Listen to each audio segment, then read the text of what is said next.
All right, now pleased to welcome in the star of the opening night, and that is none other than Tyon Grant-Foster. And man, your story's crazy. Crazy. Congrats. Going for 30 in your first game in basically 2 years' time. What did it feel like, before we tell your story a little bit, what did it feel like to be out there after 2 years off? It felt great. It's really a surreal feeling, like to be back out there just doing the thing that I love. But it felt great. Great to get out there and just do what I love doing. So you're with your road has been well traveled, to say the least, right? Grew up Definitely. in Kansas City, that area. Now at Grand Canyon. Started your college career at Indian Hills. Went to Kansas for a year. We'll get back to that. Then transferred to DePaul. Your first game at DePaul is November 10th, 2021, against Coppin State. It's the season opener. And you have a great first half. I think you had like 9 points in about 15 minutes. Yeah. Tell me what happened next. So I had just hit a three going into halftime, and we needed it. It was like a close game. We were down, just hit a three to put us up one, and then I just ran into the uh ran into the locker room for halftime, and then I just got lightheaded. Then I passed out. Then I just woke up and everybody was around me, and I didn't know what was wrong, so I just got up. Then I was like, "What's going on?" And then they told me everything that happened in the situation. Did you think at that point it was something like, hey, I just didn't have enough water or something like that? And, I passed out and I'm good to go. I'm going to go back out there and play the second half, or no? Yeah, definitely. I definitely was like, I just thought I was like dehydrated or something because I just got lightheaded and that's all it was. So at that point, I'm like, all right, I'm about to get up. We about to go play again and everything. But then they were like, no, stay down. Everybody like trying to make me stay down and everything. And I was just like, I was trying to figure out what's going on, but nobody wouldn't tell me until later. So So when was later? When did somebody, and how did you find out what really happened? I found out when I was on my way to the hospital, literally when I got in the ambulance and I was on my way to the hospital. That's when they told me what happened. Who were you with on your way to the hospital and the ambulance? I was with Dr. Dwayne Peavy, the AD at DePaul, and I was with Mike Summers, our athletic trainer. So you go to the hospital. I assume you have all these tests done. Did you know at that point that there was a good chance there was something with your heart?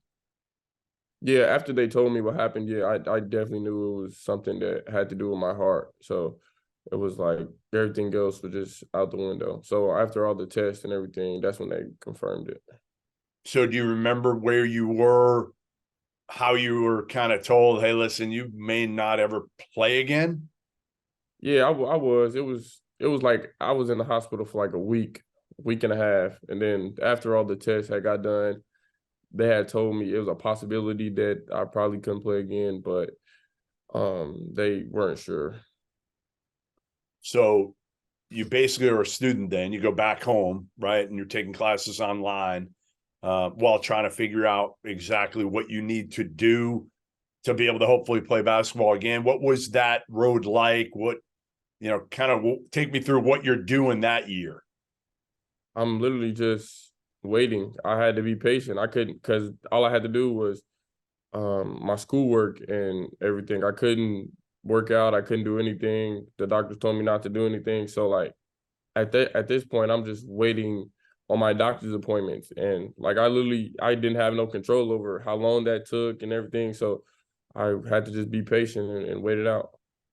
So that year you're doing different doctor's appointments. You're waiting, and again, nothing kind of happens that year, right? You're just a student, online student taking classes at DePaul.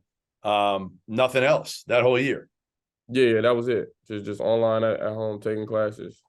So what was that like, from a standpoint of trying to keep yourself? And I know you're a very positive person, always smiling, but it had to test you.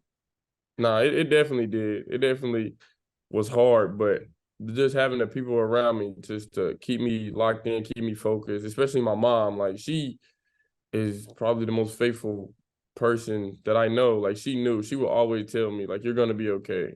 She said, God got you, son. You're gonna be okay. You're gonna play again. So that just like people like Reese, just keeping me, letting me know that I'm gonna be good and that they got me regardless. So that really helped me a lot, and I needed it.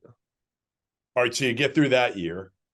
Probably not easy. And then last year comes along. Another year of sitting and waiting, right? What was the difference between 2 years ago and last year? What did you end up doing all last season?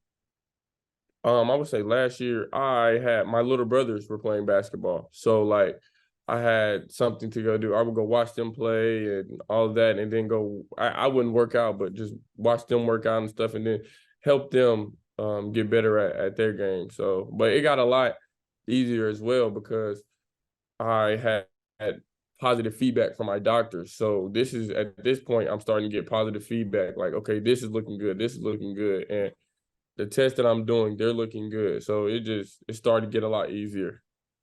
Are you thinking at some point though, like, all right, I don't know how many now, thankfully you guys had the COVID year also now, so you got an extra year that way. But are you thinking, hey, listen, time's kind of running out on me here. I'm getting a little bit older and I'm not sure I'm gonna get it. Maybe I get 1 year left to try to see what I can do.